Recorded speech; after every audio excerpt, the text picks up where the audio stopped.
You know, it's kind of humbling for us to think about all of the work that Dr. King did in his short life, and how much we are in need not only of his guidance and his wisdom and his example, but we as people who believe in God, who believe in a universal message that was sent through many messengers, have assumed also that within the scheme of what Dr. King was talking about, and maybe I might say that if Dr. King were here today, he would be talking not just about racism, but environmental racism. That if Dr. King were here today and he were talking about militarism, that might be police brutality. If he were here talking about militarism, he would be talking about the 1% and the 99%. And so now we see the triple heritage coming to birth in our time and saying to us, we have a problem. We have a problem because the Quran teaches us, فَمَن يَعْمَلْ مِثْقَالَ ذَرَّةٍ خَيْرًا يَرَهُ. Every atom's weight of good that you do, you'll see it again, but every atom's weight of waste that you have is going to accumulate. We will see it again.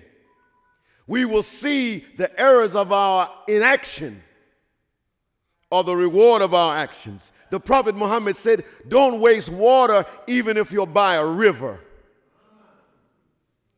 I want to introduce you, you may be familiar with the 3 R's: reduce, reuse, and recycle. I'm going to tell you right now, probably what we need to do, we need to reduce the number of racists who are in office.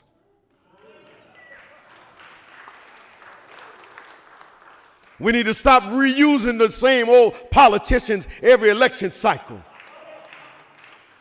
And definitely we need to start recycling the polluted politics that exist today as a status quo. So I'm for the 3 R's, Arthur. I want to reuse. I want to get some recycling going down the hall. But our army is too small. Look around. Look around. Part of the army is missing. I would feel reluctant to say anything today except that I'm on Facebook and Twitter Live, so that the missing part of our army, where's the hip-hop army today? Come on, where are they? Fruit, where are the Nation of Islam today? Where are the rest of the progressive people in our community? Where are they today? We have left the house abandoned so that these hobos can establish themselves in Washington. It's become a billionaire hobo house in Washington. I'm telling you right now, we have never had more billionaires in the cabinet in the history of America.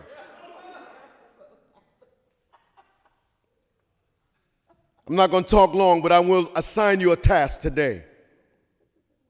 You and I need to get up, get out, stand up, speak out, and get you and your coward neighbor to come and join you. You got a neighbor. You got a good neighbor. Some of you got good neighbors. Minister Farrakhan said there are a lot of good people in the world, but a lot of them are good for nothing. Go out and get your good-for-nothing neighbor who's complaining and whining about what happened on election day. Tell him it's his fault. Because Dr. King said there comes a time when silence is betrayal. Our neighbors betrayed us when they stayed home on election day. I got news for you. Those of you who enjoy the wonderful health care in Congress, they have elections every 2 years. Before you know it, some of you are going to be recycled into a new, they call it a cooling off period. We're going to put you in the cooling off period room. Some of you who are part of this audience, either live or somewhere else, you need to run for office. I don't mean you should become a candidate. You need to start running right now for office, because we've got to put a new sheriff in town. I'm telling you now. Arthur, you had us doing some singing earlier. I want you to sing with me now. Because sometimes we forget while these robbers, and by the way, the most insidious thing about the existing administration, they're not only robbing the environment, they're not only robbing black people, they're not only trying to rob the energy that comes from the new immigrants who are coming to our nation.